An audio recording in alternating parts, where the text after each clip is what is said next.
Hello दोस्तों, मैं गौरव स्वागत करता हूं आपका अपने यूट्यूब चैनल गौरव सर ब्लॉग्स पे। दोस्तों, आज हम लोग मैथ की सीरीज़ स्टार्ट करने जा रहे हैं और मैथ की सीरीज़ में हम लोग नंबर सिस्टम का सबसे पहले जो चैप्टर है वह नंबर सिस्टम है। तो हम लोग संख्या पद्धति नंबर सिस्टम से स्टार्ट करेंगे।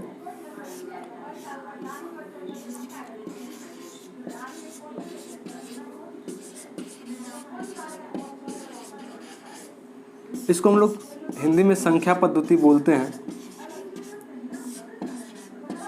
और यह जो है वह एक तरह से कह सकते हैं हमारे मैथ की नींव है। कहने का मतलब है कि संख्या पद्धति जो है, हम लोग जब भी मैथ स्टार्ट करते हैं, हम लोग मैथ में कुछ भी नहीं जानते हैं, अगर हम लोग को स्टार्ट करना होता है तो सबसे पहले हम लोग संख्या पद्धति से शुरू करते हैं, क्योंकि इसका जो है वह हर एक चैप्टर से कनेक्शन है। तो हम लोग सबसे पहले इसलिए नंबर सिस्टम को पढ़ेंगे, क्योंकि हम लोग इसके आगे जो भी चैप्टर्स पढ़ेंगे उसमें कहीं ना कहीं हम इसका इस्तेमाल करेंगे। तो अगर हम इसका इस्तेमाल करेंगे तो सबसे पहले हमको इस चैप्टर को जानना बहुत ज़रूरी है। इसलिए मैंने इस चैप्टर को सबसे पहले चुना है इस क्लास के लिए। और ये चूँकि मैथ का आज पहला क्लास है, तो मैथ के पहले क्लास में मैंने पहले पिछले ही वीडियो में बताया था कि हम लोग मैथ में जीरो से शुरू करेंगे। जीरो से कहने का मतलब है कि वैसे बच्चे जो बिल्कुल भी मैथ नहीं जान रहे हैं और वो मैथ से डर रहे हैं, तो उनको आखिर कहाँ से स्टार्टिंग दिया जाए कि उनको मैथ से डर ख़त्म हो। तो हम लोग इसीलिए स्टार्टिंग नंबर सिस्टम से कर रहे हैं, ताकि उनके लिए भी सहूलियत हो जो नए पढ़ने मैथ को अच्छे से नहीं जानते हैं, अच्छे से नहीं पढ़े हुए, या मैथ से ज़्यादा परिचित नहीं हैं, या मैथ पढ़े हुए भी हैं लेकिन वो क्या किए हैं कि मतलब भूल चुके हैं, या उनको एग्ज़ाम्स में मैथ के क्वेश्चन से डर लगता है। तो उन्हीं के लिए यह वीडियो स्पेशली उनके लिए ज़्यादा लाभदायक साबित होगा। तो हम लोग नंबर सिस्टम से शुरू कर रहे हैं। नंबर सिस्टम हमारा मैथ का सबसे पहला चैप्टर है और मैं फिर से बता रहा हूँ कि इस चैप्टर के पढ़ने से आपका क्या है कि आने वाले जितने भी चैप्टर्स इसके बाद होंगे सब में कहीं ना कहीं इसका इंटरकनेक्शन है।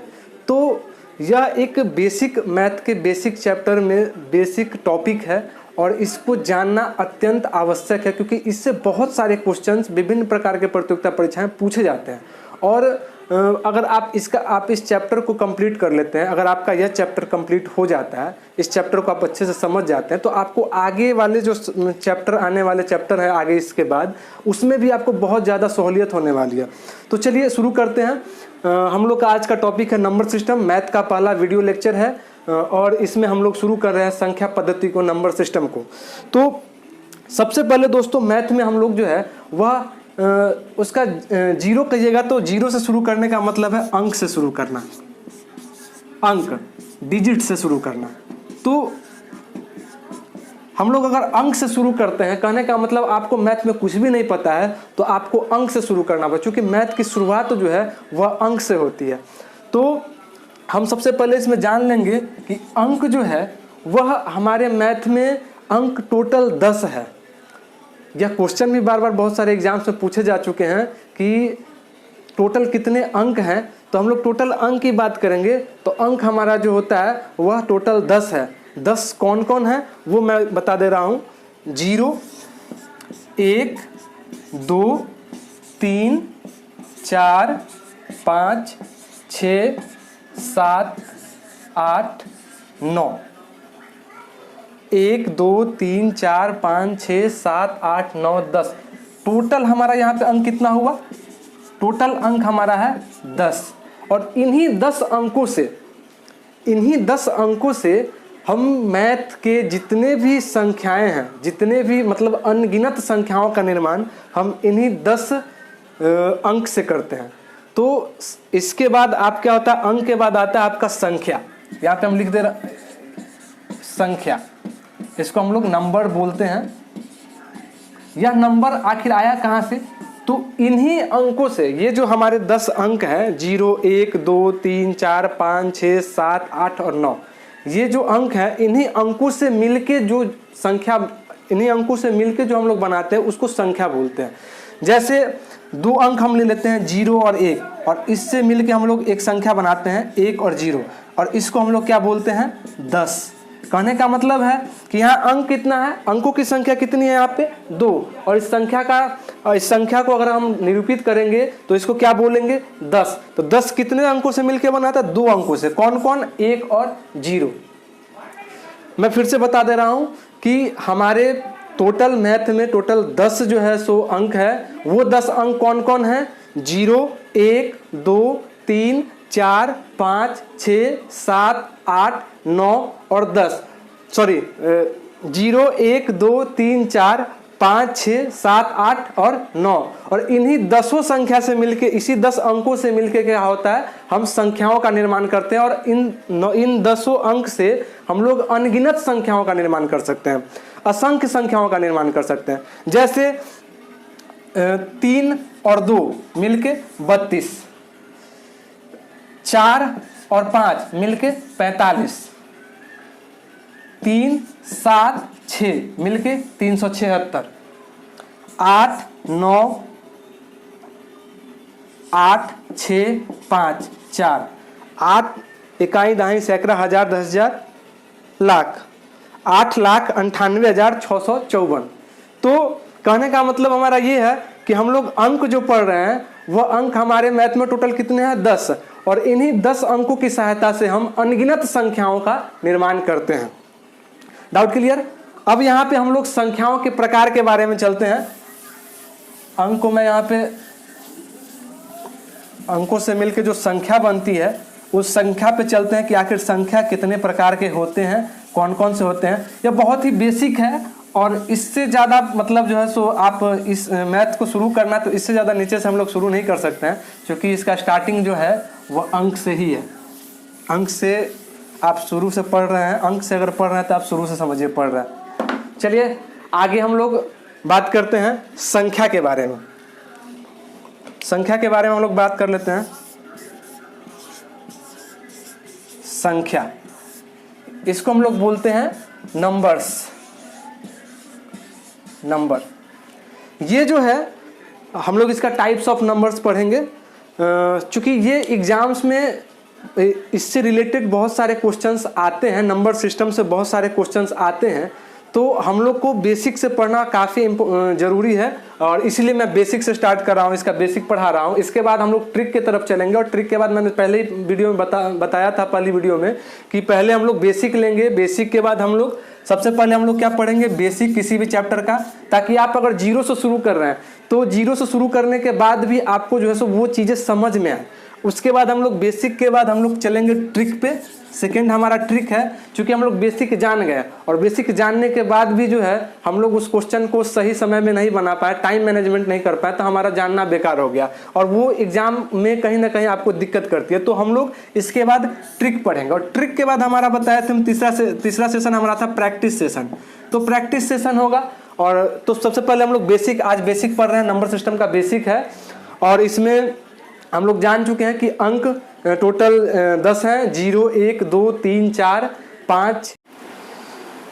तो हम लोग नंबर्स पे बात करते हैं। तो नंबर्स जो है सो इसके बहुत ये अंकों से मिलकर बना होता है और यह क्या है कि इसके टाइप्स पे चलते हैं। आप टाइप्स या कितने प्रकार के होते हैं। तो नंबर्स, बहुत सारे प्रकार के नंबर्स हम लोग पढ़ेंगे। तो सबसे पहले हम लोग शुरू करते हैं प्राकृत संख्या से।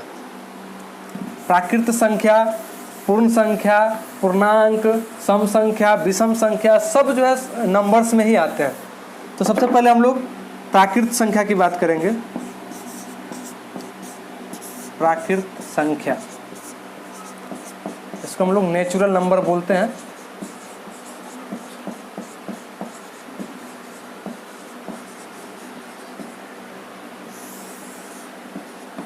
देखिए बहुत सारे लोग इसमें जानते होंगे प्राकृत संख्या के बारे में, जो नहीं जान रहे होंगे उनके बारे में, उनके लिए मैं बता दूं कि प्राकृत संख्या जो है वह गिनती वाली जो संख्याएं होती है, गणन संख्या है, मतलब मोटा मोटी तौर पे हम आपको बता दे रहे हैं कि गणन वाली जो संख्याएं होती है जिससे हम लोग गिनती स्टार्ट करते हैं, वो संख्याएं क्या कहलाती है, प्राकृतिक संख्याएं कहलाती है।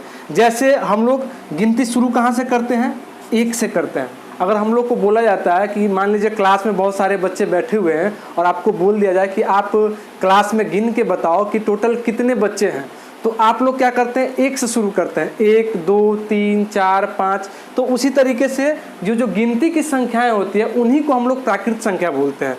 जैसे 1, 2, 3, 4, 5, 6, 7, 8, आगे तक चले जाएंगे इन्फिनाइट तक।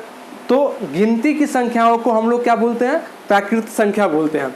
अब हम लोग पूर्ण संख्या की बात करते हैं। प्राकृत संख्या में ही अगर हम शून्य को लगा देते हैं तो उसको हम लोग पूर्ण संख्या बोलते हैं। अगर प्राकृत संख्या जो है, प्राकृत संख्या के परिवार में हम लोग, ये देखिए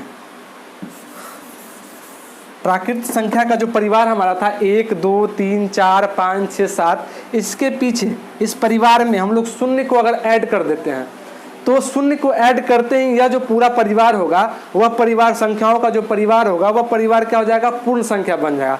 कहने का मतलब है कि प्राकृत संख्या के परिवार में अगर हम शून्य ऐड कर देते हैं, शून्य को जोड़ देते हैं, तो वह क्या कहलाएगा?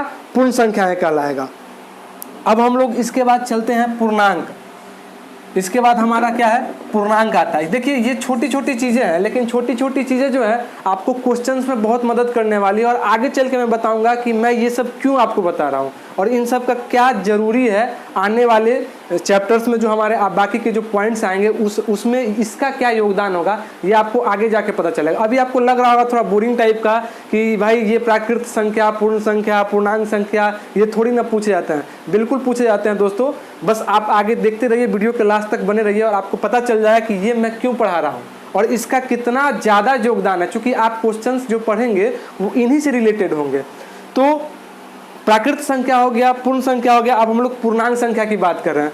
तो पूर्णांक संख्या क्या है? प्राकृत संख्या में ही हम लोग जो जीरो ऐड किए और जीरो के साथ हम लोग जो है ऋणात्मक, हम लोग जो संख्या रेखा जो पढ़ते हैं तो संख्या रेखा पे एक साइड जीरो होता है और जीरो के हम लोग दाहिने साइड चलते हैं, दाहिने तरफ चलते हैं तो हम लोग धनात्मक संख्या की तरफ जाते हैं।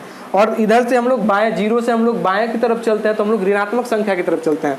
तो इसी में अगर हम लोग ऋणात्मक को भी ऐड कर लेते हैं जीरो के साथ साथ, प्रकृत संख्या नेचुरल नंबर्स में अगर हम लोग जीरो के साथ साथ -1 -2 -3 करते हुए चले जाएंगे, मतलब ऋणात्मक संख्याओं को भी जोड़ देंगे, तो वह जो पूरा परिवार बनेगा वह क्या कहलाएगा? आपका पूर्णांक संख्या कहलाएगा। तो कोई डाउट होगा तो आप वीडियो के कमेंट सेक्शन में डाल सकते हैं। मैं आगे आने वाले जो वीडियोज होंगे उस वीडियोज में आपके डाउट्स को क्लियर कर दूंगा। और मुझे नहीं लगता कि मतलब इतना जिस तरीके से मैं बता रहा हूँ या जितना आसान भाषा में समझा रहा हूँ उसमें कहीं से भी आपको कोई दिक्कत होने वाली है, क्योंकि बहुत छोटी छोटी चीज़ें हैं, बहुत छोटा छोटा टॉपिक है, लेकिन चूँकि जानना बहुत ज़रूरी है इसलिए मैं यहाँ पे आपको बेसिक में बता दे रहा हूँ। पूर्णांक के बाद होता है सम संख्या। हम लग रहा है कि मैक्सिमम लोग हम लोग इसमें जानते होंगे सम संख्या के बारे में। इवन नंबर,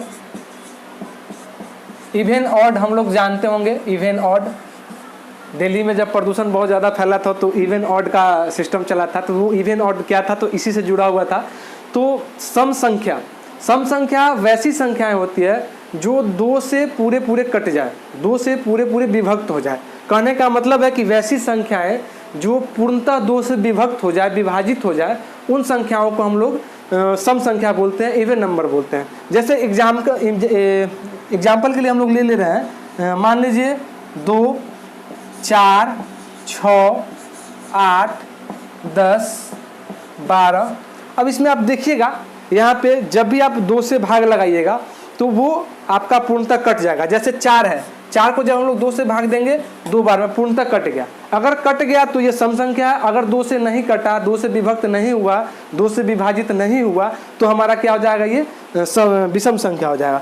तो सम संख्या वैसी संख्या है जो 2 से पूर्णतः विभाजित हो जाए, जैसे 2 4 6 8 10 और 12। अब हम लोग इसी में सम संख्या के बाद आता है विषम संख्या। तो हम लोग इसी में विषम संख्या को जोड़ दे रहे हैं, विषम संख्या। इसको हम लोग इंग्लिश में ऑड नंबर्स बोलते हैं। वही इवन ऑड का जो बताए थे वही ऑड नंबर, तो हम लोग इसमें ऑड को ऐड कर दिए। तो विषम संख्या तो सिंपल सा है, वही सम संख्या का ठीक उल्टा।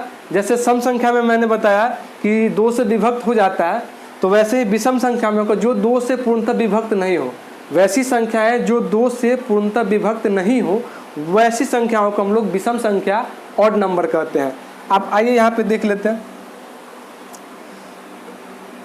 3 है, 5 है, 7 है, 9 है, 11 है, 13 है, 15 है, 17 है। आगे भी एक छोड़ के चले जाएंगे, एक एक बीच करते हुए चले जाएंगे तो वो क्या हो जाएगा? हमारा आपका विषम संख्या होते जाएगा। तो जैसे देखिए हम लोग एग्जाम्पल के तौर पे 7 को लेते हैं। 7 में अगर हम लोग 2 से विभक्त करेंगे, 2 तिया 6, शेष 1 बच गया। कहने का मतलब है कि अगर हम 2 से विभक्त कर रहे हैं और हमारा शेषफल 1 बच जाए तो इसका मतलब क्या है कि यह एक विषम संख्या होगी। तो विषम संख्या के बाद हम लोग चलते हैं अब नेक्स्ट में अभाज्य संख्या पे।